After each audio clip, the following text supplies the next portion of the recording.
Hello! If you're watching this video, that means this is part 2.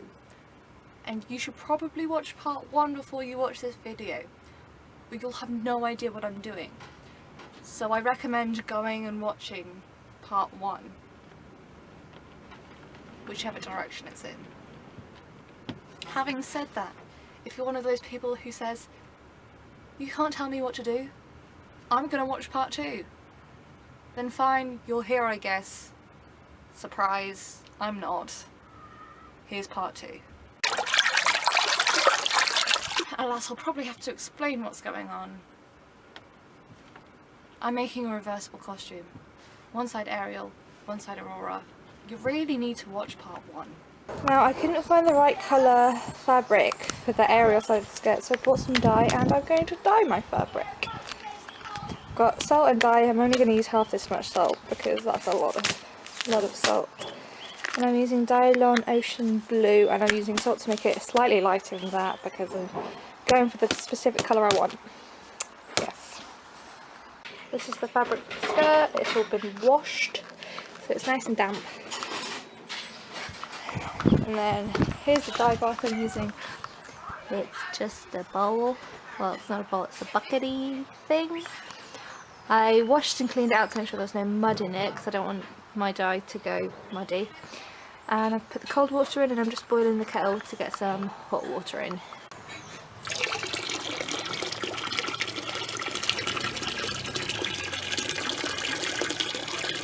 Now I want this to be warmish, like around 30-40 degrees.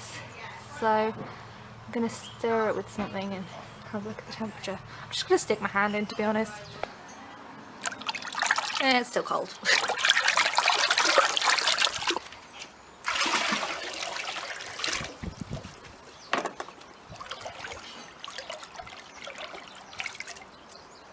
Right, this water is, I'd say, sufficiently warm. I can't be bothered anymore, so I'm going to put in some salt first.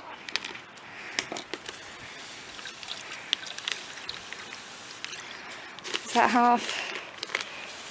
That's roughly half. There. Do I use my hands with loads of salt? Probably not. Let's use the brush. Actually, you know what? I'm going to put my hands in here. Gloves. Should probably use gloves. I'll go get gloves. Ooh, it's looking very cloudy. Right. Probably none of this is in focus. Right.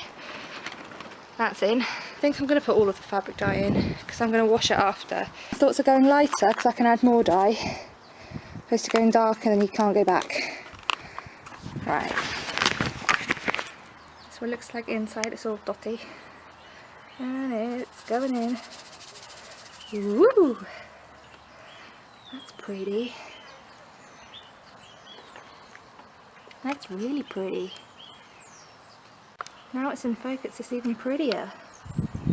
Where'd I put my other one? Right.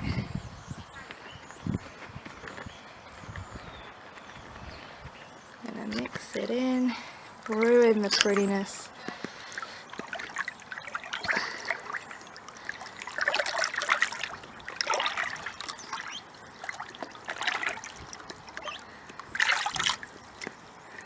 Ooh, that looks very dark blue. Okay. I want it to come out kind of like the colour of the bucket. The bucket looks lighter on camera, but it's actually a bit darker. Right, I'm going to put this in. Do I grab it with the dye hand? Yeah, I might as well. Right. In you go.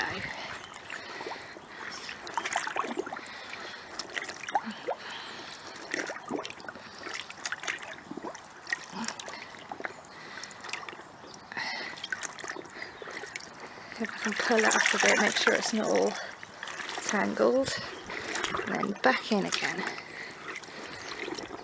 Right, I'm going to leave this in for a bit, keep irritating it, and I will show you when it's getting more dyed. There we go. I'm going to leave that and come back to it. Make sure it's all underwater first. Maybe I'll put a lid on it. Of course, Of course it rains. It's dark outside now, but I think it's as done as it'll ever be. And I don't want to leave it for too long because it's not completely under the water and I don't want there to be like lines. So I think I'm going to take it out now and wash it. And if it's too light, don't know. I rinsed it off with the hose pipe. Not loads, but you know, I did my best. And now it's in the washing machine on a daily wash at 40 degrees because I thought that's going to get as most out as would ever come out from a wash. And I put washing suds in there as well. So we'll see what colour it is when it's finished. But it's definitely blue so far. It's definitely in there for longer than 45 minutes. But you know. So while I waited for that, I actually cut out the white version of the top. Exactly the same, they have to be identical. And then I pinned them together, right sides together at the neckline. And what I'm going to do is going to stitch them together at the neckline, the new neckline, because I made a new one, remember? And then fold them out the right way, and voila, it will be almost a double-sided pirate shirt. We're getting somewhere. It's going to start looking like a real thing.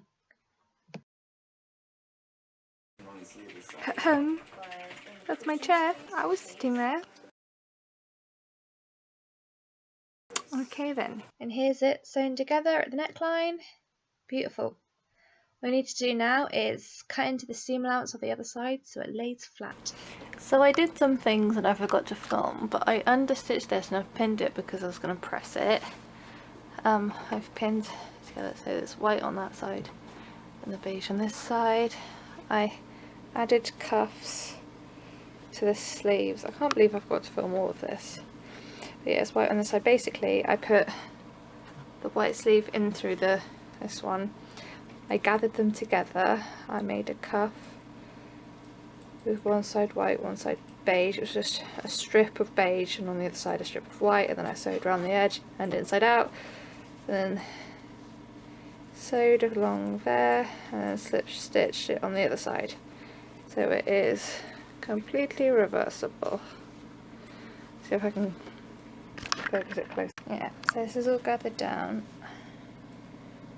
like that, and then it looks the same on the inside.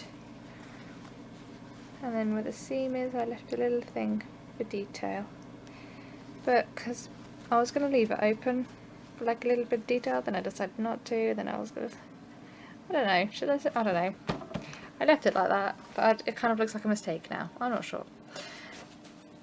So what I'm doing now, because this is Aurora's side, Aurora has a high neck and a collar.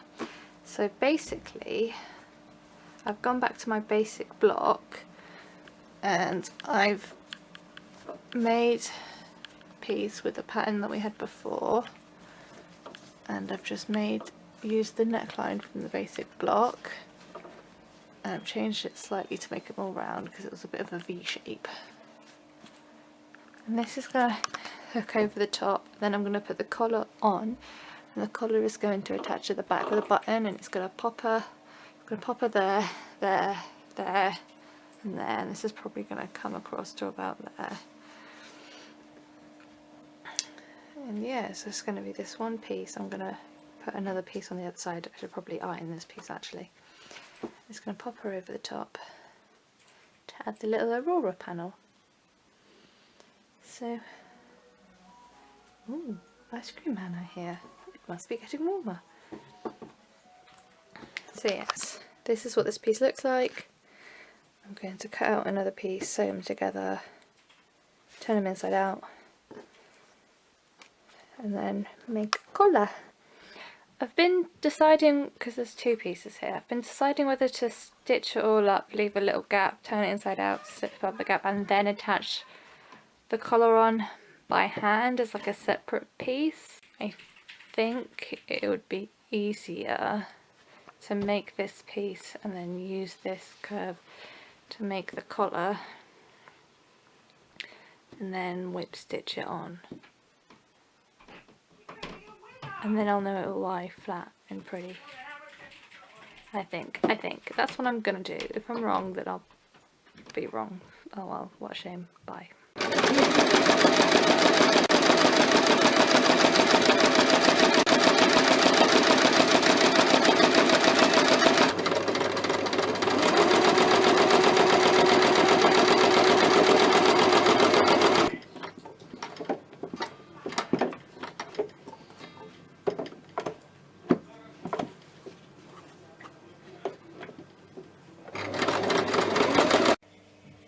Oops.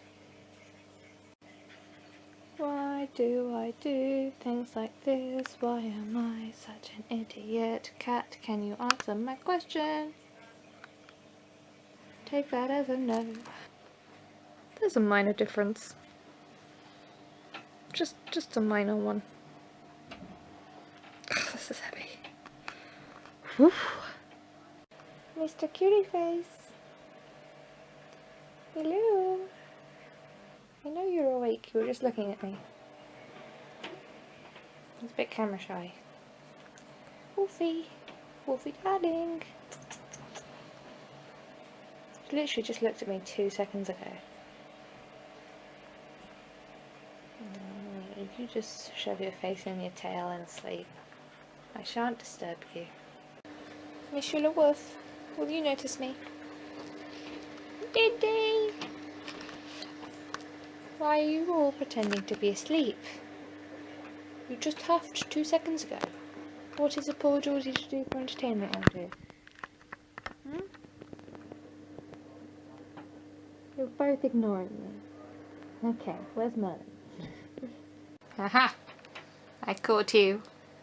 I knew you weren't sleeping. Don't close your eyes and pretend to be asleep. Just sat up.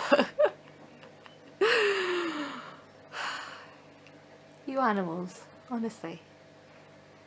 Would you like to wind me up sometimes? Wolfie darling!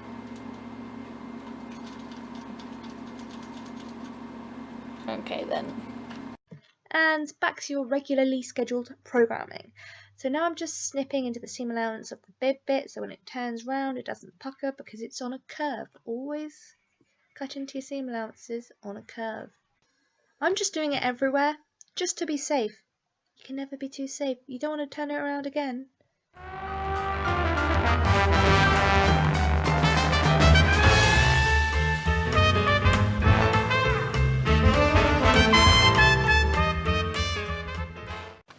It's all turned out, but as you can see, it's a little wobbly. So I'm gonna get a big stick in the middle. Where's the gap? In there. Get a stick in there and fold out all the corners, then press it with the iron. There we go. Perfect. Just got to add the poppers into the various spots. And for poppers, I'm using these poppers here. They're just ones I had on me. Now here's my collar pattern. All I did was trace the curve of the neck on the bib and then the neck of the back piece and made a collar. Really? You're sat on the collar piece?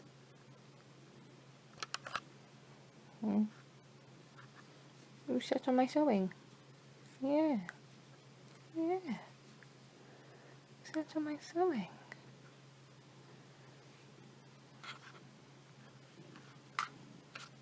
You say love you too. It's a camera.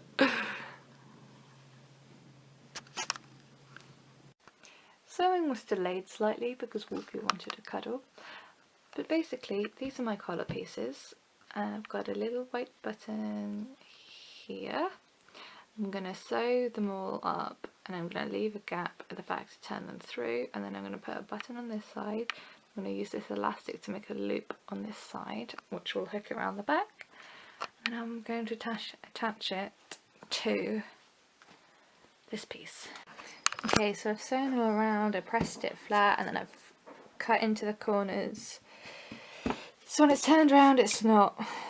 So when it turns around, it actually works, and then I cut little triangles out to try and reduce bulk, because otherwise there'll be a lot of fabric there. I did it on both sides just to be sure, on the cornery corner bits and the cornery corner bits. And I'm going to turn them inside out. I'm going to use my turny insider thing Okay, so here's the collar, and it looks alright against this, but when I take it off, it looks very small and very thin. So now I'm thinking, have I made it too small? So I'm going to pin it to this, put it on the mannequin, and have a little look, see what it looks like, because I might have to make it bigger. Now the collar's pinned on and it's put on the mannequin and it's actually working. I know, it's great. However, on the back piece, the collar just lines up on the neck, only just. So I think I'm going to do it right to the end of the seam allowance, but the elastic should account for a little bit more stretch. Here's the elastic loop in action. I hand stitched it in just because I wanted it to be extra secure and neat, and machines have a habit of being neither of those things, at least for me. I prefer hand stitching the small details. And here's the button with the loop. It fits perfectly, it's got some stretch and bounce to it, and it can hook on easily, and it's not going to go anywhere. So there we go.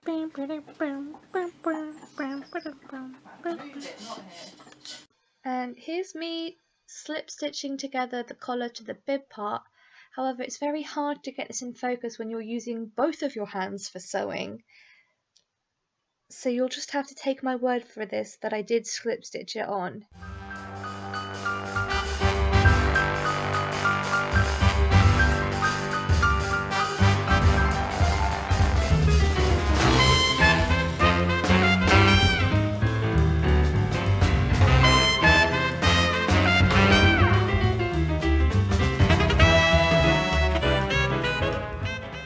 And now we're starting on the skirt.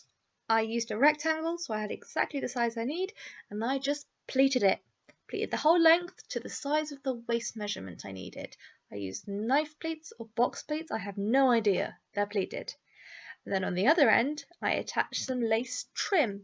I attached it first to one side and then I stitched both sides together like this, so that when you turn them out, they'll have a lovely piece of lace on the end which looks like this. Fabulous, I know. So both sides are pleated, both sides have lace on, almost a complete skirt. Now all we need is the top. So guess what I did? I took the top, I gathered it down to the waist measurement, except for in the middle, because we want the middle to be straight, and I stitched them together. Both sides. So white side to the blue side, grey side to the cream side, as it should be. And then it's a mess. Voila! We did it.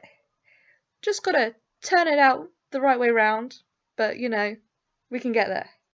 So what I've done on both sides is up the back seam, sewn up the back seam on the skirt and left 20 centimeters from the waistband down for the zip to, you know, get in, because you can't get your waist measurement over your hips.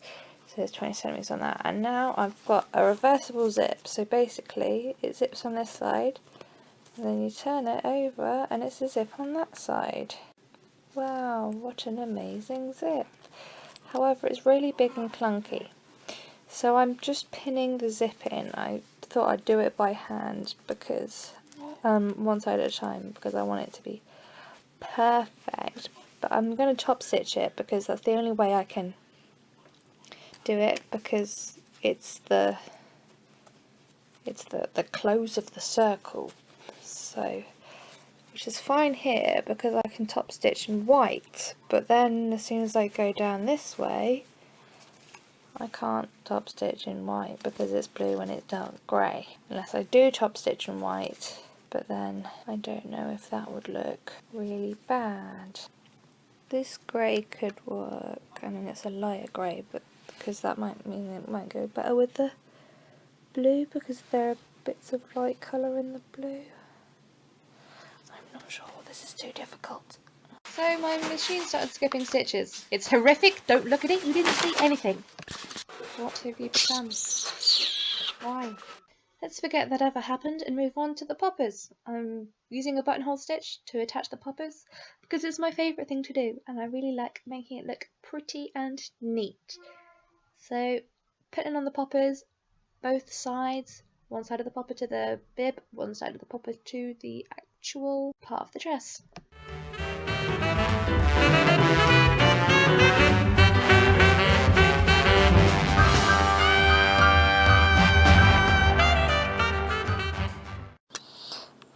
parts just pinned, but it actually works. Oh my goodness. I was not expecting it to work so well, but it does. It works perfectly. And now I'm going to put the poppers on. Aye, aye, aye, aye. Dog, dog, dog, dog, dog. Wolfie the Marmite fiend licks the plate. Merlin is confused, for he does not understand Marmite. But he wants whatever Wolfie is eating. But not enough to actually eat it.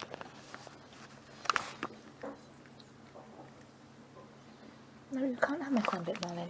It's mine.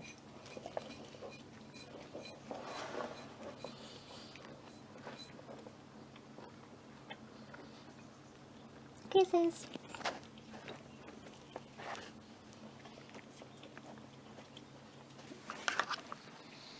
You can't have it either. You is a fat boy. Yes, I called you fat. Because I forgot to record it, I'm using this picture of some books to tell you that I used Velcro to attach the little crissy-crossy strips to the corset. I used the soft side of the Velcro on the corset so it didn't rub, and the sharp side of the Velcro to the little crissy-cross strips, and I used some leftover bias binding for them. And now, may I present the final costume! Doo-doo-doo!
Thank you for watching the video. Thumbs up. Send it to a friend to show how much you love them. Just send them this video out of context, and if they ask why, send them an emoji of a shark. Just do it. Don't know why, but do it. Why not? And they'll have to watch the entire 2-part series to wonder why you sent them this video with a shark emoji. Think about that. It'll be great for me, because nobody watches my videos. Subscribe, I guess. I don't know why people always ask that. You're gonna subscribe it whether you want to, not because someone asked you to. Let's be honest here. Everyone asks. So you're not gonna do it because someone asks, because every video you've ever watched someone said, subscribe.